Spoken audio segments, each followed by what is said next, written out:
ridiculous. We can't do that. But I'm afraid we're gonna have to, son. Remember? They made us an offer we can't refuse. What's happening, everybody? Welcome to Red G Fox. Yes, today, this has been 6 months in the waiting as we finally have in our Tuesday episode breakdown, Aunt Esther Anderson on the show. That is so cool. It's been a long time coming. So here we are. We get the debut of Esther. The episode is called The Big Party. So without any waste of time, let's get to it. Right off the bat, we'll get to the summary. Basically, Fred and Lamont are real low on cash. And there's basically welfare or find a way to raise money. And they end up raising money by having a big party. In that, though, we have a problem with a couple of gangsters that stop by. That's the whole premise of the episode. We'll break it down much deeper in depth with some of the great lines and parts from this episode. But the only fun fact I could find on this is that it's Aunt Esther's debut. It's the first episode ever. We've talked about on other things with Esther, LaWanda Page, about how they were hesitant. They almost didn't bring her in. Red Fox wanted to bring her into the show. He said, you got to get her on here. The women of America, black culture, they're going to love her. You're going to be screaming for her. Get her in. And then one of the producers was like, you know what? No, we're not going to do it. And at the last second was ready to pull her out and not have her in the show. Maybe they were going to stick with it. I don't know who they were going to go with. But it wasn't going to be LaWanda Page. And then Red Fox said, if she goes, I go. You put her in or I quit and I walk. And at this stage, she's pretty popular. You could probably go start a show anywhere else. And it worked. And they said, okay. They didn't call his bluff. They said, let's go, keep her in, and the rest is history. So we're so thankful for Red, not only suggesting her, but then pushing for her. And he was 100% right. He saw great vision, Red Fox was. So it's the debut of LaWanda Page as Esther Anderson. And man, we'll get to it. What a great debut for any character in one of the greatest rivalries in television history. So now we already got the summary. Let's get to the familiar faces. There are some in this one. Starting with Gabriel Dell. He's the gang member, the gangster. He's been in another episode of Sanford and Son, in the suitcase one where Lamont gets it. It has money, and he sits there, and he's the one who robs it, and he tries to get it back. And then Fred, when they catch him, remember Fred's doing this at the door to get Swanee and Smitty to understand that, hey, there was a guy behind the door. Great episode. We already reviewed that one a while back. Here he is again, returning as a gangster, and he's got these quirks where he's doing this. You know, I don't know if he's trying to be like Edward G. Robinson, as Fred Sanford actually mimics and quotes. We'll have a clip of that in this. But that is hilarious when he does that. But he's in that. He's the gangster leader. No joke. This is crazy. If you are a person who's a Star Wars fan like myself, is anyone ever heard of the Star Wars Holiday Special? He was in that. That was the animation and the real life where you had a whole bunch of goofiness. And it was one of the worst things that was ever produced regarding Star Wars. He did the voice of Boba Fett. He is the very first Boba Fett in Star Wars history. And it was voiced by this guy right here, Gabriel Dell, who was the gang member in this. When I looked, I didn't even know that all these years. When I looked that up, I was like, are you kidding me? So that's wild. So what a great connection they have right there. He also did A Year at the Top. That was a show. He did 6 episodes. He was in Barney Miller, something called The Escape Artist. And overall, he did 85 different movies and shows. So the guy was in a lot of stuff, but it blew me away to know he was in the very first Boba Fett ever. That is a great fun fact. I guess I didn't put it in fun fact because we're talking about it in the familiar faces. Next up, we got, where is he? Danny Ray. He is the partner of the gang member, Danny Ray. He doesn't give her a lot of lines. Just kind of he's got a deep laugh when Fred's like, what are y'all, gangsters? And then he's the one who carries the gun. Danny Ray, he's been a few things. He was in Lethal Weapon 3. He did Together Brothers. He did The Minus Man, and he was also in Blazing Saddles. I think he was in like a dozen shows and movies. So he did not have a great, huge career as we just saw with the last guy, Gabriel Dell. But he was in things all the way, Lethal Weapon 3, that's like in the 90s. So he had from the 70s to the 90s. So it looked like he maybe quit acting here and there. We would have to do a whole breakdown on that character or the actor. But that is it on him. And of course, finally, LaWanda Page. You know, I've done full episodes on her, and I will do full episodes more on LaWanda Page. But let's get to it. Aunt Esther, she was also in the show Sanford, duh. She was an appearance in Friday. Don't Be a Menace While Drinking Your Juice in the Hood. She also did the Sinbad TV show. The Sinbad show, I love Sinbad, so to get them together must have been great. She also appeared in Living Color, 4 episodes of Martin, great show, and Family Matters. We just talked about Martin on our live show the other night, so if you ever care about that, come to one of our live shows. The conversation's outstanding. So that is it with our familiar faces. Let's get to the breakdown. Right off the bat, we see Fred. Lamont is reading it. He's like, we're done, Dad. We're done. We owe $200 in bills and we got 30 bucks. And Fred's like, well, let's sell the most expensive thing. I'm going to try to speed this up and get as many clips as we can in here. But he's like, let's sell the most expensive thing. And it's a bathtub with a ring around it. And Fred's like, hey, let's sell the ring. And I love his reaction. He actually busts up laughing. It looks like a real laugh from Red Fox. Well, let's pawn the ring. Fred Sanford on the knee, never. I might be broke, but I got my pride. You want a bunch of white people come around here prying in your business and looking under your bed? Fred ain't gonna have it. He's like, you know what? I might be broke, but I got my pride. I don't need no white people snooping around and going through our mattress. So they hear a door, and Lamont's like, there it is. You know, then they're already there. Here comes the collectors. And of course, it's not Dick Van Patten coming to collect money like we've seen in previous episodes. It is Aunt Esther. Oh my gosh, she comes in, and you can even, I wonder how many times they do this take. Lamont, if you watch him, he kind of looks down and he's smiling like, hey, maybe they did it a few times and they're busting up. But she comes in and she's just, how are you doing, Aunt Esther? And we'll show right here in the clip. How you doing, Aunt Esther? Oh, I'm just fine, except for these broken down knees and this crick in my back, spots in front of my eyes, blood pressure rising. Other than that, I'm just fine. Esther, what do you tell people when you're sick? The fact that she's going, I got this wrong and this wrong and this, all these things wrong. And just like Brett said, he's like, what do you tell people when you're sick? And it's so funny. It's a great introduction to her. And I can't imagine having all those issues wrong with her. But then they sit down, and she even says, how you doing, Fred? She's even nice. So it paints a picture of, at least she's a woman who wants to try to mend fences. But Fred is totally mean to her. Then they sit down, and then she turns it on, and she starts getting upset and blaming Fred, saying, well, you know, why would Elizabeth even see you? And he's like, oh, you know I was loaded, like you had money or something. And she's like, yeah, you were loaded, all right. You tripped over the preacher. And then he goes, he talks about her family. She's like, don't you talk about my family. We got to play this clip. It's the best. Don't you talk about my family. I'll talk about your family. Listen, for years, people going around saying, black is beautiful. They take one look at your family and say, hold everything.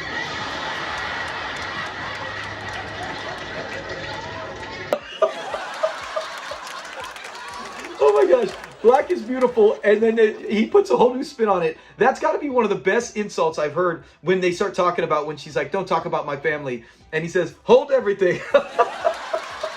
And then she goes back. The back and forth is so good here, and you're like, this is what we get to expect for the next 5 years after this, four and a half years of Fred and Esther doing epic back and forth battles. He comes up with an insult. Then let's get back to what her insult is. We have inner beauty. Yeah, what? Inner beauty. Well, you better put your liver where your face is. And then I love how he gets up and he's like, how would you like one across your lip? And the fact that it's like he's ready to knock her out. And now we see, right? We saw the difference last week when Aunt Ethel gets up. She's like, you better not try. I'll make you a crippled, which is a hysterical line. One of the best I've ever heard Aunt Ethel say in her 2 appearances. But Esther actually puts up the dukes. Esther's like, come on, come on. She's ready to fight. And they're going back and forth. Lamont has to break it up. And then Lamont comes in. He settles it down.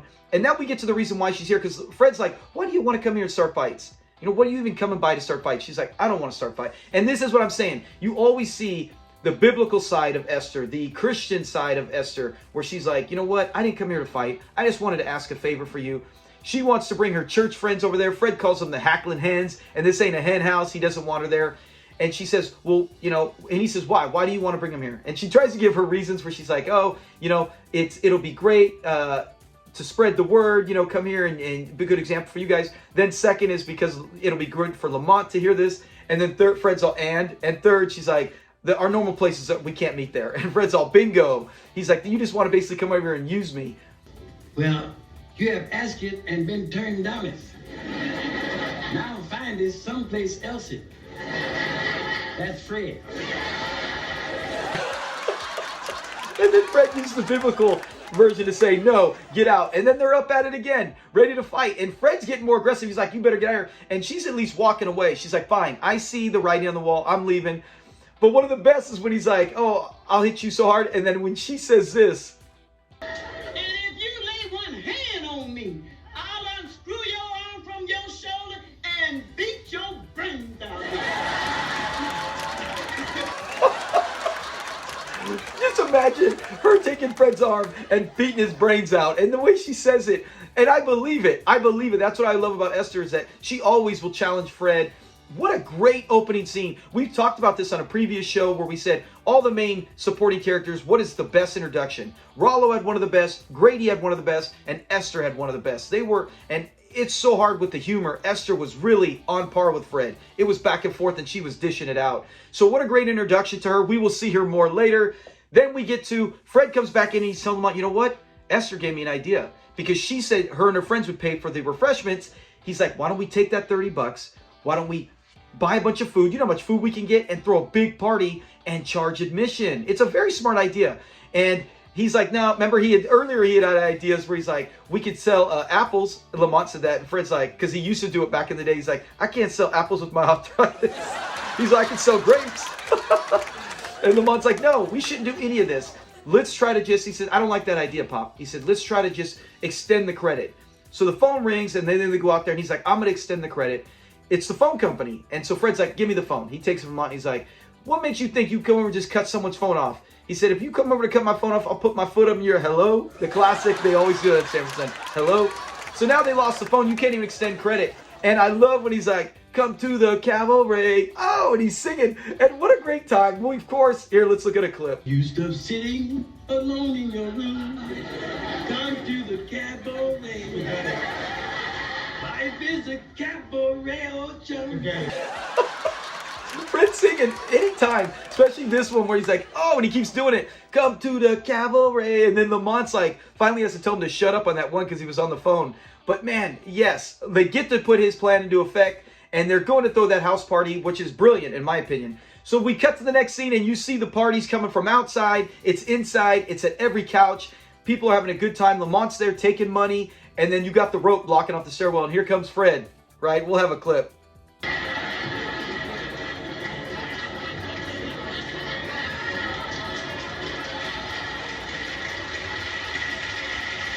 Fred just comes walking down. He looks so good. And it turns out that suit was the one he married Elizabeth in. So he's even telling his son that. He's even got some rice still in it from his wedding day. And Lamont's like, you sure those aren't maggots? Because it's so old he hasn't worn it all those years. So he's loving it. He's going around. He's doing the mingling. And Lamont's just like, you know. And then he sees the bunny girl come in, and she's got the jacket, and he takes it off, and Lamont, his face is priceless. Lamont's reaction, he's like, what is that? He's like, it's our bunny girl, we gotta have one, right? Like a girl to walk around for the club. And then Bubba comes in, and he's just plastered. Of course, you're my best friend, ain't you? Yeah, you're my best friend too, Fred. I've been knowing you for 35 years. Now, don't start that. I know what you do. And I love it. But Fred admits, remember? One time he said, oh, my best friend, and Lamont's all Bubba. He's all, no, Jesus. We know Grady's his TV buddy, and then he's got several other buddies. Leroy and Skillet are his, party animal buddies. But in the end, I've always said Bubba's his best friend, and we'd hear it right here. Fred even says, you're my best friend, and Bubba starts to cry, and he has to get the bunny girl to help cheer up Bubba. What a great scene. I love that. So I think the episode overall, throughout it, I've always felt like it was a cool episode because it's the debut of Esther, and it's got great humor, but I forget sometimes the club scene because I'm always like, oh, the gangsters come in, they make a threat, and then it's over. When it's not even that. You get the bunny, you get Bubba, you get the story about his jacket, and then how they have an arrangement with the gas station to use the bathroom because they won't let anyone upstairs. So then the gangsters come in, and they're looking around, and he's doing the old thing. Oh, and before that, remember Fred, he's got the suit, and he's like, Edward G. Robinson, he does it. Yeah, I'm running this place. It's my place. Great. Fred, I love his imitations from throughout the time, from The Godfather to Edward G. Robinson to anybody. If I were king. Remember, I can't remember the whole lines from it right now, but we get to it. The gangsters come in, and now they're like, hey, can we go somewhere to talk? You know, he's going like, and Fred's like, no, we don't need to talk. You know, he said $1 a head. You can give him a bill or a bunch of shiny little coins, however you want to do it. And then they're kind of, and then Fred, I wish Lamont would have let him. Fred went to get his bat. right? Maybe these guys would have took off because we know what happens later that they take off. But Fred went to get his bat, and Lamont's like, no, these guys look big. He's like, I don't care. He goes to do it again, and they're like, hey, let's go talk somewhere here. And he's like, we had our talk. And then the other guy gets all close, and they trap him. He said, man, what you doing? And they push him in the other room, and then he's like, I'll give you 3 to get out of here. 1, 2, 3. They look around, I'll give you to count to 10. They don't even leave. And he's like, sit down. And he's like, hey, we want to keep the party going, you know, let's go. We can use your junk business. Because he says he wants to be partners. And Fred's like, hey, it's just 2 partners, me and my son. He said, we don't want the junk business. We want the party business. Let's keep it going. Use the junk as a front, you know, and then we can keep people going 24 hours a day. New people coming in. Keep the party alive. Keep it moving. He just thinking of finding a way to get a quick buck, like a cheap con man. And Fred's like, nah, it ain't going to work. I can't do that. And then he gets up, and then the guy sits him back down. And that's when he's like, Interesting. What are you fellas, gangsters?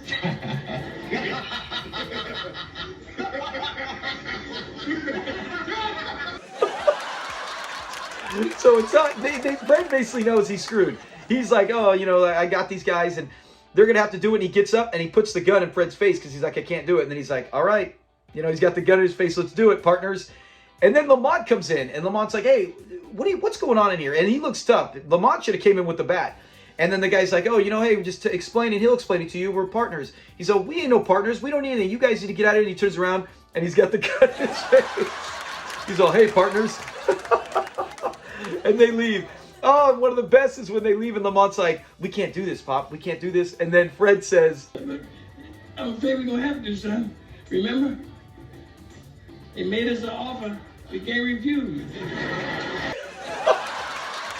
Love it, son. And another Godfather line, remember? And I love Fred dressed for it. He's all, he made an offer we can't refuse. So they have to go with it. The next scene, we see that it's morning. Everyone is crashed. The party's falling apart. Lamont comes down. Fred's down. Lamont looks like he's had no sleep. And he's like, man, I barely had any sleep, Pop. And then Bubba comes falling down the stairs. And he's looking for the bunny. Yeah, bunny. He's trying to find the bunny. He can't find her. And then they go in the kitchen and they're like, hey, what are we going to do? We can't live like this. And Fred even suggests, hey, why don't we just stay in the kitchen? He's like, yeah, we're just going to sleep and eat and do everything and shower in the kitchen. Then they cut away, and because we don't know what's going on. Then the gangsters come in, and they're not happy. They're like, what's going on? The party's dying. And then he calls, and then Fred and Lamont come out, and that's when he's like, hey, what's going on? You're not very good party hosts. Everything's dying down. You got to keep this going. It's money to him. And Fred's like, we can't. And he said, you better get out of here unless you want this place to be raided. And then he's like, did you call the police? And he's in Fred's face. And Lamont and then gets Artieta. At least Lamont, I love this. He gets between his dad. And he's like, no, man, back up. You know, don't be doing nothing to him. Protects his dad. And then in comes Esther and all the Esther's Raiders, as Fred calls them. And they're like, what is this? Look at this, this den of iniquity. And all the people are drunk. And they're like, no, we can't hold our Bible meetings here like this. He's like, who are you? And the guy, and then we'll have a clip. No, you can't throw us out. Oh, no! No! Get out! What? Get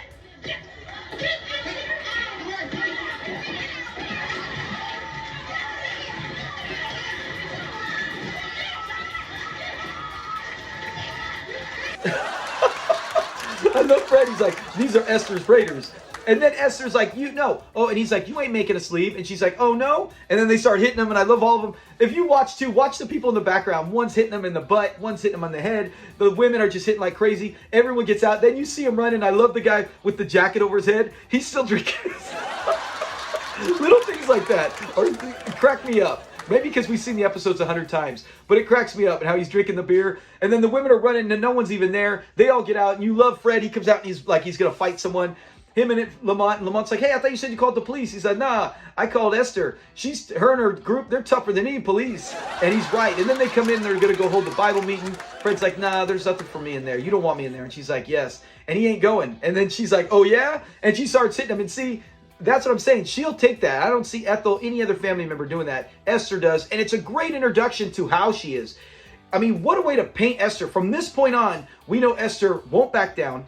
We know Esther will still be nice and try to put, as others unto yourself first. But still, Fred pushes her so long. She's only human, and she will fight back. So it's a great scene where Esther gets them in. And then Fred and Lamont, they show the money at the end. They end up making money for $30 for the food they spent and $10. And Fred's like, $10 to clean the place. Lamont's like, who's getting $10 to clean the place? Fred's all, I am. And then Esther comes in. She's like, Fred, thank you so much. And it's nice. And she's like, we would like to have our Bible meetings here every week. Fred's like, no, man, one-time thing. You ain't coming in here every week. This ain't happening. And she's like, then I can come back with those gangsters, or you can have us meet here every Sunday. And then Fred gets to buy the hymn book. What a friend we have in Jesus.